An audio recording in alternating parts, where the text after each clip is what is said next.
Lecture du livre des Actes des Apôtres.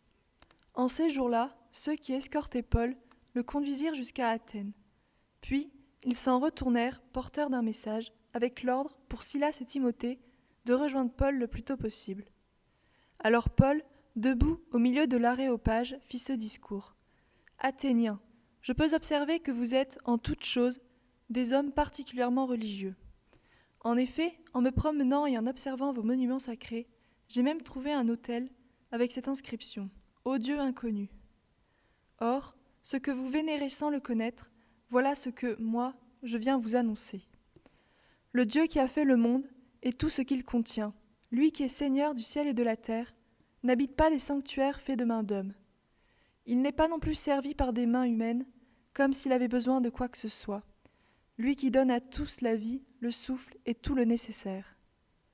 À partir d'un seul homme, il a fait tous les peuples pour qu'ils habitent sur toute la surface de la terre, fixant les moments de leur histoire et les limites de leur habitat. Dieu les a faits pour qu'ils le cherchent et, si possible, l'atteignent et le trouvent. Lui qui, en fait, n'est pas loin de chacun de nous. Car c'est en lui que nous avons la vie, le mouvement et l'être. Ainsi l'ont également dit certains de vos poètes, nous sommes de sa descendance. Si donc nous sommes de la descendance de Dieu, nous ne devons pas penser que la divinité est pareille à une statue d'or, d'argent ou de pierre, sculptée par l'art et l'imagination de l'homme. Et voici que Dieu, sans tenir compte des temps où les hommes l'ont ignoré, leur enjoint maintenant de se convertir, tous et partout.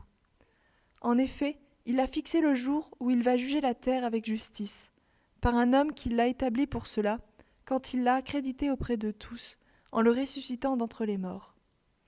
Quand ils entendirent parler de résurrection des morts, les uns se moquaient et les autres déclarèrent « Là-dessus, nous t'écouterons une autre fois. » C'est ainsi que Paul, se retirant du milieu d'eux, s'en alla.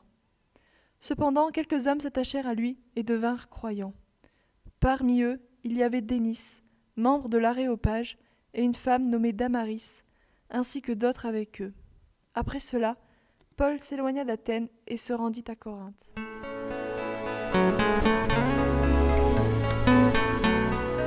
Évangile de Jésus-Christ selon saint Jean. En ce temps-là, Jésus disait à ses disciples : « J'ai encore beaucoup de choses à vous dire, mais pour l'instant, vous ne pouvez pas les porter. Quand il viendra, lui, l'Esprit de vérité, il vous conduira dans la vérité tout entière. En effet, ce qu'il dira ne viendra pas de lui-même, mais ce qu'il aura entendu, il le dira. Et ce qui va venir, il vous le fera connaître.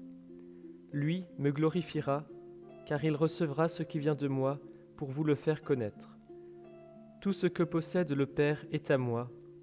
Voilà pourquoi je vous ai dit, l'Esprit reçoit ce qui vient de moi pour vous le faire connaître. Reste avec nous, ressuscité.